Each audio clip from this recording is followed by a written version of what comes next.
ಖರ್ಗೆ ಅವರಿಗೆ ಅವಮಾನ. ಬಳ್ಳಾರಿಯಲ್ಲಿ ಕಾಂಗ್ರೆಸ್ ಪ್ರತಿಭಟನೆ ಧರಣಿ. ಉತ್ತರಾಖಂಡ್ನ ಹಲ್ದ್ವಾನಿಯ ರಾಮ್ಲೀಲಾ ಮೈದಾನದಲ್ಲಿ ಐಸಿಸಿ ಅಧ್ಯಕ್ಷ ಮಲ್ಲಿಕಾರ್ಜುನ ಖರ್ಗೆ ಅವರು ಭಾಷಣ ಮಾಡಿದ್ದ ಸ್ಥಳವನ್ನು ಬಿಜೆಪಿ ಕಾರ್ಯಕರ್ತರು ಗೋಮೂತ್ರ ಸಿಂಪಡಿಸಿ ಹೋಮ ಹವನ ನಡೆಸಿ ಶುದ್ಧೀಕರಿಸಿ ಅವಮಾನ ಮಾಡಿದ್ದನ್ನು ಖಂಡಿಸಿ ಬಳ್ಳಾರಿ ನಗರ ಕಾಂಗ್ರೆಸ್ ವತಿಯಿಂದ ಭಾನುವಾರ ಪ್ರತಿಭಟನೆ ಹಾಗೂ ಧರಣಿ ಸತ್ಯಾಗ್ರಹ ನಡೆಸಿದರು. ನಗರದ ಹಳೆಯ ಜಿಲ್ಲಾಧಿಕಾರಿ ಕಚೇರಿ ಎದುರು ಇರುವ ಮಹಾತ್ಮ ಗಾಂಧಿ ಪ್ರತಿಮೆ ಮುಂಭಾಗದಲ್ಲಿ ಕಾಂಗ್ರೆಸ್ ಮುಖಂಡರು ಹಾಗೂ ಕಾರ್ಯಕರ್ತರು ಜಮಾಯಿಸಿ ಬಿಜೆಪಿ ನಡೆಯನ್ನು ತೀವ್ರವಾಗಿ ಖಂಡಿಸಿದರು.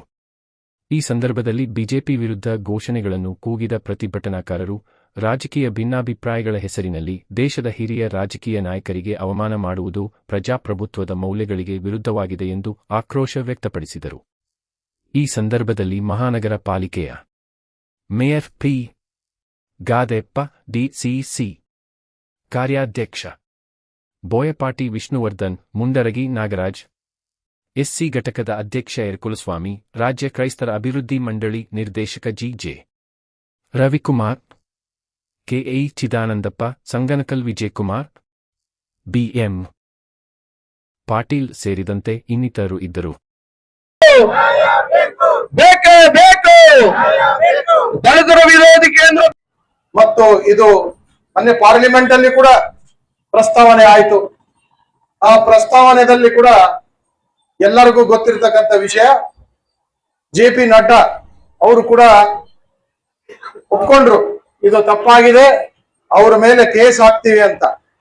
ಅದು ಆಗಿ 8ನೇ ತಾರೀಕು, ಇವತ್ತಾಗ್ಲೇ 16 ಆಗಿದೆ. ಇವತ್ತಿನವರೆಗೂ ಅವರು ಒಂದು ಕೇಸ್ ಹಾಕಿಲ್ಲ. ಎಐಸಿಸಿ ಅಧ್ಯಕ್ಷರು ಅಂತ ದೊಡ್ಡ ಸ್ಥಾನಕ್ಕೆ ಅವರು ಅಂತ ಅಪಮಾನ ಮಾಡ್ತಾರೆ ಅಂದ್ರೆ ಇಡೀ ದೇಶದಲ್ಲಿ ಇರ್ತಕ್ಕಂತ ದೀನ ದಲಿತರ ಮೇಲೆ ಎಷ್ಟು ಅನ್ಯಾಯ ಮಾಡಬಹುದು, ಎಷ್ಟು ದೌರ್ಜನ್ಯ ಆಗ್ಬೋದು ಅಂತ ನಾವೇ ಊಹಿಸಬಹುದು. ಆ ಕಾರಣದಿಂದ ಇವತ್ತು ನಾವು ಒಂದು ಪ್ರತಿಭಟನೆ ಮಲ್ಲಿಕಾರ್ಜುನ ಖರ್ಗೆ ಅವರು ಉತ್ತರ ಪ್ರದೇಶದ ರಾಮ್ಲೀಲಾ ಮೈದಾನದಲ್ಲಿ ಒಂದು ಸಭೆಯನ್ನು ಉದ್ದೇಶಿಸಿ ಅವರು ಮಾತನಾಡುವ ಸಮಯದಲ್ಲಿ ಮೀಟಿಂಗ್ ಕಳೆದ ಮೇಲೆ ಅವರು ಅಲ್ಲಿಂದ ನಿರ್ಗಮಿಸ್ತಾರೆ.